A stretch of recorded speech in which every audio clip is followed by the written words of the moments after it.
पंतप्रधान नरेंद्र मोदींनी कर्नाटकमधील शिवमोगा येथील प्रचार सभेमध्ये मुंबईत रविवारी झालेल्या इंडिया आघाडीच्या सभेचा उल्लेख केला. विशेष म्हणजे काँग्रेसचे नेते राहुल गांधींनी या जाहीर सभेमध्ये केलेल्या शक्ती संदर्भावरील विधानावरून कठोर शब्दांमध्ये टीका केली आहे. पंतप्रधान नरेंद्र मोदींनी इंडिया आघाडी शक्ती नष्ट करण्याचा विचार करत आहे असं म्हणत निशाणा साधला. रविवारी मुंबईतील शिवाजी मैदानामध्ये इंडिया आघाडीनं घोषणा केली की ते शक्तीला नष्ट करू इच्छितात. जर ते शक्तीला नष्ट करण्याचा प्रयत्न करत असतील तर त्या शक्तीची पूजा करणं आमचा संकल्प आहे असं पंतप्रधान मोदी म्हणाले. माझ्यासाठी नारी शक्ती ही मतदार असून मातृशक्तीचं रूप आहे. आई तुळजाभवानीचा आशीर्वाद घेऊन छत्रपती शिवाजी महाराज हिंदवी स्वराज्याची स्थापना करण्यास निघाले होते. नारी शक्तीचा आशीर्वाद हा माझ्यासाठी सर्वात मोठं संरक्षण कवच आहे. त्यांना भारत मातेच्या वाढत्या शक्तीबद्दल द्वेष वाटतोय असा टोलाही लगावला. आमचं सरकार सर्वात जास्त प्राधान्य नारी शक्तीला देतं.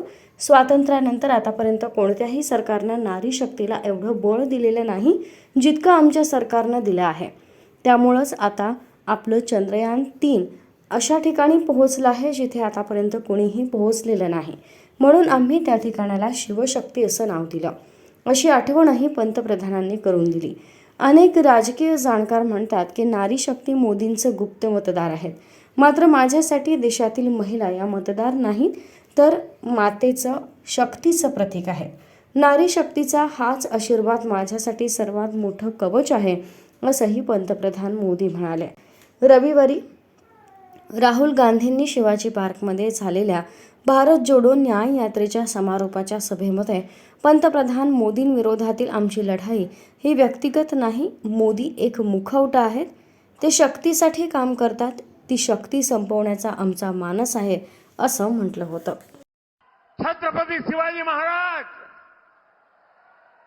तुळजा भवानी से आशीर्वाद लेकर के हिंदवी स्वराज की स्थापना के लिए निकल पड़े थे. वे शक्ति के उपासक थे और उसी शिवाजी पार्क में शक्ति के विनाश का ऐलान किया जाता है. और कौन लोग मंच पर बैठे थे, पता नहीं बाला साहब की आत्मा को क्या होता होगा.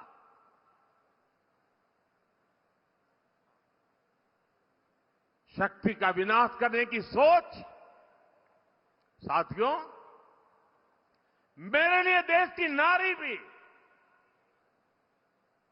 इसी शक्ति का प्रतिबिंब है. इसलिए हमारी सरकार की योजनाओं में सबसे ज्यादा प्राथमिकता नारी शक्ति को दी जाती है. आजादी के बाद आज तक किसी सरकार ने नारी शक्ति पर इतना बल नहीं दिया जितना हमारी सरकार ने दिया है. और इसलिए ही जब चंद्रयान वहां पहुंचा जहां कोई नहीं पहुंचा था, तो हमने उस स्थान को शिव शक्ति पॉइंट का नाम दिया. कई पॉलिटिकल जानकार कहते रहे हैं कि नारी शक्ति मोदी की साइलेंट वोटर है, लेकिन मेरे लिए देश की नारी शक्ति वोटर नहीं बल्कि मां शक्ति स्वरूपा है.